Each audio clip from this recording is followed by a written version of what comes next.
Good evening dear students. আজ তোমাদের জন্য একটা দারুণ জিনিস বলতে চলেছি, সবাই মন দিয়ে শুনবে। তোমরা সকলে জানো এবছর থেকে নতুন মার্কশিট তৈরি হয়েছে, যেটার নাম holistic progress card, holistic progress report card.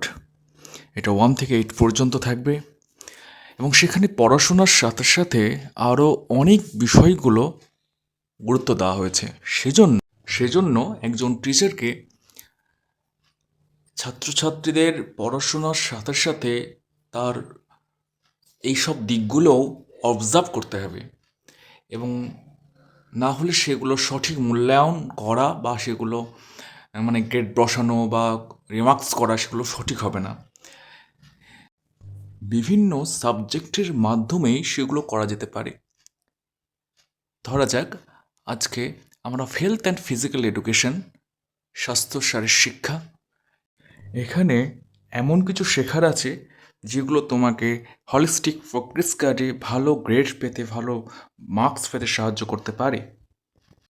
এখন তো সামার ভ্যাকেশন চলছে, তাহলে কিভাবে এই সময়টাকে একজন টিচার বা একজন ছাত্রছাত্রীরা কীভাবে এই হলিস্টিক প্রোগ্রেস কার্ডের ক্ষেত্রে করা যেতে পারে, কাজে লাগানো যেতে পারে, সেজন্য একটা নতুন মজার আইডিয়া আমি তোমাদের শোনাতে চাই।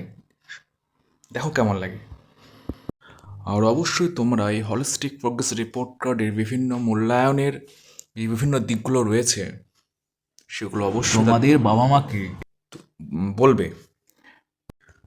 দেখো, স্বাস্থ্য শিক্ষা একটা রয়েছে সুঅভ্যাসের মধ্যে পড়ে সুঅভ্যাস, সকালে ঘুম থেকে ওঠা, সকাল সকাল ঘুম থেকে ওঠা এবং নিজের পড়াশোনা করা। এটাকে গুরুত্ব দিয়ে আমরা নতুন একটা খেলা খেলব। যেমন সকালবেলায় যে 7টার আগে ঘুম থেকে উঠবে সে এই ভিডিও শেষে কমেন্ট করবে গুড মর্নিং, সে 2 পয়েন্টস পাবে। যদি 8টার পরে ঘুম থেকে উঠে গুড মর্নিং বলে সে 1 পয়েন্টস পাবে। একইভাবে রাত্রে 9টার পর বা 9:30টার পর পড়াশোনা করে সে বলবে সারাদিনে তাকে অন্তত একটা অঙ্ক করতে হবে খাতায়, এবং নিজের পড়ার অঙ্ক বইয়ের একটা অঙ্ক তাকে খাতায় করতে হবে এবং সেখানে ডেট লিখতে হবে, নিয়ে বলতে হবে স্যার, এখানে কমেন্টে আমার নিচে এই ভিডিওর কমেন্টে লিখতে হবে যে আজ এই তারিখে এই বইয়ের এত পাতার এই অঙ্কটা করলাম, তারপর গুড নাইট বলতে হবে।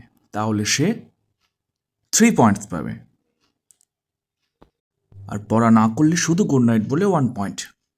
ঠিক আছে, তাহলে এটা আজ থেকে শুরু করছি। তোমরা এটাকে গুরুত্ব দেবে। হ্যাঁ, বলতে পারো যে সবার কাছে মোবাইল নেই।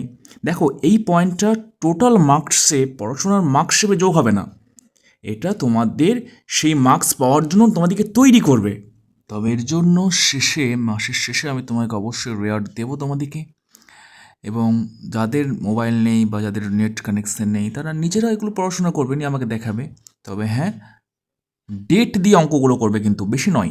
তুমি অন্য পড়া করতে অনেক অঙ্ক করতেই পারো, কিন্তু আমি চাইবো সেগুলো করার সাথে সাথে অন্তত একটা অঙ্ক পরিষ্কার করে প্রশ্ন লিখে বইয়ের পেজ নাম্বার দিয়ে করবে, নিয়ে আমাকে দেখাবে। ওকে, তাহলে কি হলো?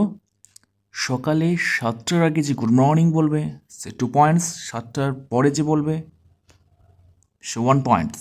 সারা দিনের মধ্যে অন্তত একটি অঙ্ক পরিষ্কার করে অঙ্কের খাতায় প্রশ্ন লিখে ডেট লিখে বইয়ের পেজ নাম্বার দিয়ে অঙ্কের কত নাম্বার দিয়ে করবে, নিয়ে রাত 9টা পর আমাকে কমেন্ট করবে স্যার এই পেজের পেজের এত নাম্বার অঙ্কটা আমি করেছি খাতায় এবং ডেট দিয়ে, তারপর গুড নাইট বলবে। ওকে, তার জন্য সে 3 পয়েন্টস, অর্থাৎ প্রত্যেক দিন 5 পয়েন্টস। আবারও বলছি, এটা পড়াশোনার মার্কসের সাথে যোগ হবে না, যেহেতু সবাই মোবাইল ব্যবহার করতে পারে না, মোবাইল নেই, নেট কানেকশন নেই, কিন্তু যাদের আছে তারা এটাকে ব্যবহার করে নিজেদেরকে সেই সব টেস্টের জন্য নিজেকে তৈরি করতে পারবে, আরও স্ট্রং হতে পারবে।